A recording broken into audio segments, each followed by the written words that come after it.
సంవత్సరాల్లో ఆవలపట్నం అయితేనేమి, నెల్లూరు జిల్లా అయితేనేమి, రియల్ ఎస్టేట్కి రాజకీయాలకి ఎటువంటి మూడేది కాదు, ఇండివిజువల్గా ఉంటుంది. రియల్ ఎస్టేట్ అనేది ఇండివిజువల్, అదొక సంస్థ. ఎప్పుడు కూడా దీంట్లో రాజకీయ ఇన్వాల్వ్మెంట్ అనేది జరగలేదు. నాకు తెలిసినంత కాలంలో 1993లో ఒకప్పటి ఆదాయ కృష్ణారెడ్డి అనేటువంటి అతను ఫస్ట్ మన కాలంలో రియల్ ఎస్టేట్ చేశారు. అందరికీ తెలిసిందే. అప్పుడు రాజకీయాలు అనేది దీంట్లో అసలు ఏమాత్రం. కానీ గత కొద్ది కాలం కిందట, కొద్ది కాలం వాటితో కాలేదంటేనేమి మన రాష్ట్రం మొత్తం మీద మన ఒక్క దగ్గర జరుగుతున్న అనుభవం దయచేసి పొరపాటుగా అన్ని దగ్గరలో జరుగుతున్నదే. కానీ దీన్ని రాజకీయంతో ముడిపెట్టకుండా మీరు అడిగే ప్రశ్నలు, మీరు అడిగేటువంటి విధానానికి సమాధానం చెప్పడానికి సిద్ధంగా ఉన్నారు. పెద్దలు అందరికీ, ఇక్కడ విచ్చేసిన real estate mediators and owners అందరూ కలిసి ఒక సమావేశం ఏర్పాటు చేసుకోవడం జరిగింది. ఇక్కడికి వచ్చిన పెద్దలకి అందరికీ అందరూ కూడా నమస్కారం. సంసిద్ధంగా ఉన్నాము. మీకు కానీ కస్టమర్స్ కానీ ఎలాంటి ఇబ్బంది రాకుండా ఉండేదానికి మేమందరం కూడా సంసిద్ధంగా ఉన్నామని తెలియజేస్తున్నాము. ఎందుకంటే గతంలో అనేక సంవత్సరాల నుంచి కూడా రియల్ ఎస్టేట్ అందరూ కూడా చేస్తూ ఉన్నారు. ప్రభుత్వానికి అనుగుణంగా ఏమైనా ఇబ్బందులు ఉంటే వాటిని మేము దానికి ప్రభుత్వం వారు కానీ, ప్రజెంట్ ఉన్న ఎమ్మెల్యే గారు కానీ, వాళ్ళు ఎవరైనా ఏం చెప్పినా దానికి వాళ్ళ సలహా తీసుకొని వాళ్ళు చెప్పే విధంగా మేము ఉంటాము అని చెప్తున్నాము. ఇవన్నీ ఈ సమస్య అంతా కూడా రాకూడదు. గతంలో మాజీ ఎమ్మెల్యే గారైన ప్రతాప్ కుమార్ రెడ్డి గారు ఆయన కూడా రియల్ ఎస్టేట్ వ్యాపారం చేశారు.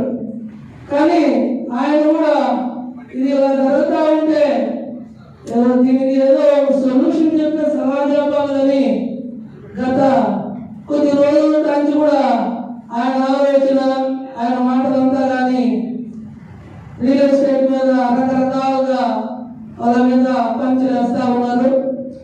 అది ఎక్కడ, ఇది ఎక్కడ, అదే మాటగా మాట్లాడుతున్నారు చెప్తే అది అక్కడ, ఇది ఇక్కడ, ఇది గుట్టు, ఇది కూర్చొని మాట్లాడుతున్నారు.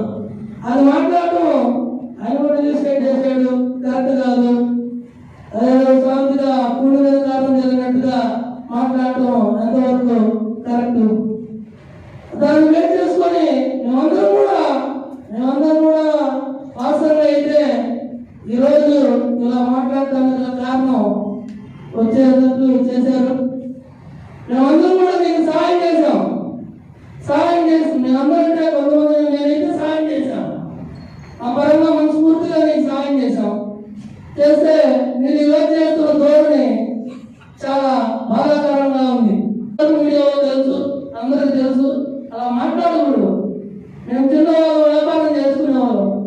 మేము ఈరోజు మమ్మల్ని ఇలాగా ఇంతమంది వాళ్ళతో ముడిపడలేదు. ఇదంతా వ్యాపారం చేసుకునే వాళ్ళు, మీడియేటర్స్, అదేవిధంగా కొనుక్కున్న అనేక రకాలుగా ఉన్నారు.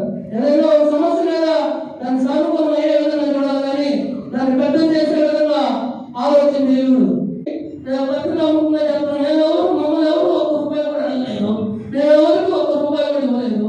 ఆ డబ్బులు మాటలు ఎవరికి తోచినట్టు వాళ్ళ విధంగా మాట్లాడటం, ఎవరు నచ్చిన వాళ్ళ విధంగా మాట్లాడటం, అవన్నీ ఆ వ్యక్తి అంతా రియల్ ఎస్టేట్ మా మీద పడటం, అదే మాట్లాడుతుంటే కొంతమంది ఆనందపడటం, ఇదంతా ఎంతవరకు అదే ఉద్దేశంతో ఏమి లేము. తప్పు చేసుకుంటే మేము దాన్ని ఏదైనా ఉంటే దాన్ని రెక్టిఫై చేసుకునేదానికి కానీ దాన్ని కూడా మేమందరం కూడా ఇప్పుడు ఈరోజు అనుకున్నాం, అధికారులైనా కలుస్తాం. అదేవిధంగా గౌరవ శాసనసభ్యులు ఈరోజు ఉన్న శాసనసభ్యులు రామకృష్ణారెడ్డి గారు కూడా కలిసి మా ఉన్న బాధను మేము వినియోగించుకొని సాధ్యమని కోరుకుంటామని తెలియజేస్తూ, రియల్ ఎస్టేట్ అనేది ఇప్పుడు వచ్చింది కాదు. స్టార్టింగ్ 20 ఫీట్ రోడ్ స్టార్ట్ అయింది జనాభా 20 అడుగుల రోడ్డు నుంచి ఈ రోజు 30 ఫీట్ అవి కన్వర్షన్ అయ్యి చేస్తా ఉన్నాం. కానీ దాంట్లో చిన్న చిన్న తప్పులు ఏదైనా ఉంటే అవి సవరించుకొని ఇప్పుడు నుడాపురం వస్తున్నాయి. నుడాపురం కూడా నుడాపురంలో చేయగలవారు. కానీ ఈరోజు శాసనసభ్యులు గారు ఎక్కడ పడినా తుమ్మలపేట రోడ్డు బాగా హైఫైగా డెవలప్ చేస్తున్నారు, ఉదయగిరి బ్రిడ్జి హైఫైగా డెవలప్ చేస్తున్నారు. ఎక్కడ పడినా కూడా మంచి మార్గంలో బాగా హైఫైగా డెవలప్ చేస్తూ మంచి డెవలప్మెంట్ని తీసుకొస్తూ ఉన్నారు. కాబట్టి మేమందరం కూడా అదే విధంగా అన్నీ కూడా రుణాపోయి చేస్తాం. దాని ఎక్కడైనా కన్వర్షన్ చేయకుండా ఒక్క ప్రాంతం దీక్ష చేస్తున్నా ఏ శిక్ష వేసినా నేను సిద్ధం. కానీ మా లేఅవుట్లో మా పొలానికి వచ్చే ప్రాంతాలు కావాలా 50 సెంట్లో 20 సెంట్లో ఉండేవాళ్ళ వాస్తవం, నేను అబద్ధం చెప్పను. అలాగే మేము ఒక లేఅవుట్లో కాలవెట్టి ఒకటి పోయింటే యాస్పర్ కాలం ఎంత జరుగుతుందో అంతా పట్టాభూమిలో వదులున్నాం. ఇది క్లియర్. ఎంతవరకు వాస్తవం చెప్పగలను. కొన్ని ఇంకొక ముఖ్యంగా కూడా శాసనసభ్యులు గౌరవ శాసనసభ్యులుగా మీరు కోరేది ఏంటంటే అందరినీ సౌలభ్యంగా అర్థం చేసుకుని ప్రభుత్వం ఇచ్చినటువంటి జీవో ప్రకారం లేదా ప్రత్యేకమైన శ్రద్ధ తీసుకుని శాసనసభ్యులు గారు కృష్ణారెడ్డి గారు మంత్రి గారితో ప్రభుత్వంతో మాట్లాడి ఈ సమస్యని దృష్టిలో పెట్టి చేంజ్ ఆఫ్ కెనాల్స్ ఉన్నాయి, జీవో ఉంది, అన్నిటికీ సహకరిస్తే మేమందరం కూడా దాని ప్రకారం ముందుకు పోయి చేసిన దానికి సిద్ధం. మహేంద్ర వేస్తున్నారు కానీ కేసునాడు పేరు చెప్పండి, కళాశాల పేరు చెప్పండి, లేదా మన ఇక్కడ చెప్పండి. మీ కస్టమర్కి ఎలాంటి భరోసా ఇవ్వాలి? నేను చెప్పేది క్లారిటీగా సార్ మీరు ఒక్కరే కాదు సార్, మిగతా వాళ్ళు కూడా చెప్పాలి. అది మాట్లాడు. నేను వాళ్ళు చెప్పాను, అందరూ కూడా నాది 19 ఎకరాలు ఫేజ్ 1, ఫేజ్ 2 21 ఎకరం. ఫేజ్ 1 19 ఎకరాలు, ఫేజ్ 2 21 ఎకరం. దీంట్లో వెరీ క్లియర్గా ఉంది, మీరు వెరిఫై చేసుకోవచ్చు.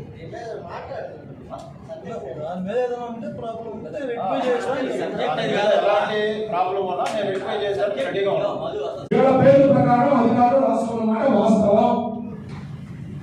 128 ఎకరాలు అయితే గుంటలు, శివాయి, పోరుగోకు, పోతల కాలువలు ఇవన్నీ కలిపి ఓవరాల్ గా కావలసిన లేఅవుట్లో ఉండొచ్చు. నేను లేవని నేను చెప్పను, ఎందుకంటే నేను సర్వే చేయాల, నాకు తెలియదు. నేను పోయి సర్వే చేస్తే నా విషయాలు తెలుస్తాయి. నేను ఓపెన్ గా చెప్పేది మాకు సంబంధించినంత వరకు కూర్చున్న వాళ్ళు నాకు ఉండే నాలెడ్జ్ ఏంటంటే ఆ పొలానికి వచ్చే ప్రాంతాలు కాలువ ఉంటుంది అయిపోయింది, కింద పోయే కాలువ మాత్రం గ్యాస్ స్ట్రైట్ చేసి చేసిన మాట వాస్తవం, అబద్ధం చెప్పాలని అవసరం లేదు. ఇది వాస్తవం. నిన్న ఉదయం నుంచి ఈ రోజు ఈ నిమిషంలో కూడా ఫోన్ చేసి బెదిరిస్తూనే ఉన్నారు. ఇంకా అధికారం ఉంది, నేను అధికార పార్టీ ఎమ్మెల్యే కూడా ప్రతాప్ రెడ్డి అందుకు మాట్లాడాల్సింది. ఈ 128 ఎకరాల్లో రామిరెడ్డి ప్రతాప్ కుమార్ రెడ్డి ఎన్ని ఎకరాలు ఆక్రమించారు? వాడి ఉద్యోగ చిన్న మాట చెప్తా, నేను చెప్తున్నా. ఇప్పుడు రామిరెడ్డి ప్రతాప్ కుమార్ రెడ్డిని 128 కాదు 150 దాటొద్దని సాక్షాత్ రెవెన్యూ వాడు. నేను చెప్పాను, ఇప్పుడు చెప్పే ఇలా మీద స్పష్టంగా చెప్పాను, నేను చాలా స్పష్టంగా చెప్పాను, మీరు అర్థం చేసుకోండి. చట్టంలో గత 50 సంవత్సరాల నుంచి కాలంలో లేఅవుట్లు పుట్టిన దగ్గర నుంచి 5 ఏళ్ల వైకాపా పాలనలోనే 5 ఏళ్లలో 150 ఎకరాలు మా లేఅవుట్లో లేవు. కానీ క్లియర్ గా చెప్తున్నాము, అన్ని లేఅవుట్లో ఉన్నాయి. కానీ ఏమి ఉన్నది ఏమి లేని సర్వే చేసిన అధికారులు బట్టి తెలుసు, కానీ నేను సర్వే చేయాలి. ఇనమ్మా ఇంకో పాయింట్ నేను అడిగాడు, రామిరెడ్డి ప్రతాప్ రెడ్డి ఆక్రమించుకున్నారా ఓకే. మరినాడు సుకుమార్ రెడ్డి అని ఈ కాలంలో కరువాల మీద వస్తారా మీరు కూడా పసుపడంతో నా కుటుంబం వెంటే వస్తాయి, లేదా కావాలి పాత శివాలయమా, లేదా గొడవకుండా అంటే సమయం నేను వస్తా. ఏ నాయకుడి దగ్గర, ఏ అధికారి దగ్గర, ఏ కాంట్రాక్టర్ దగ్గర ఒక్క రూపాయి లంచం తీసుకోలేదని ప్రమాణం చేస్తా. కానీ రాముడి ప్రతాప్ కుమార్తో ప్రయాణం చేసిన దానికి నిందలని మోసా. ప్రణాళిక అనేసా నేను వ్యాపారాల్లో కలిసి ఉన్నా అది రాముడి ప్రతాప్ కూడా ఆక్రమించగా వర్తిస్తామా. ఎకరానికి కొంత అమౌంట్ ఇచ్చి మీరు లేవ చేస్తున్నారు మాజీ ఎమ్మెల్యే. రైతమ్మా, నాకు తెలిసి ఈ రాజకీయ రాష్ట్ర చరిత్రలో ఫస్ట్ ప్లేస్ ఉన్నాడు మన మాజీ ఎమ్మెల్యే. కానీ అందరూ పొలిటికల్ పార్టీ మీటింగ్ ఖర్చు పెట్టమన్నారు నాయకుల్ని, లేదా ఎలక్షన్ వచ్చినప్పుడు ఖర్చు పెట్టమన్నారు నాకు తెలిసిన వాళ్ళు. మేము ఆ విధంగా ఖర్చు పెట్టాం, ఈ విధంగా ఖర్చు పెట్టాం. కప్పల పరంగా చెప్పే అమౌంట్ నాకు చెప్తే ఏ ఆటలు సరిపోతారు చాలా మంది. అది మా పరిస్థితి. నా బిడ్డల సాక్షిగా, దైవ సాక్షిగా, మా జన్మించిన తల్లిదండ్రుల సాక్షిగా హైదరాబాద్ మేము 5 మందినే పోయి కలిసిన మాట వాస్తవం. మేము డబ్బులు ఎక్కడ ఆఫర్ ఇవ్వలేదు, మాకు సాధ్యం అయ్యేది తప్పితే దానికి చిలవలు పరవలు అల్లి రకరకాల వ్యక్తులు నిందలేసిన దానికి మేము సమాధానం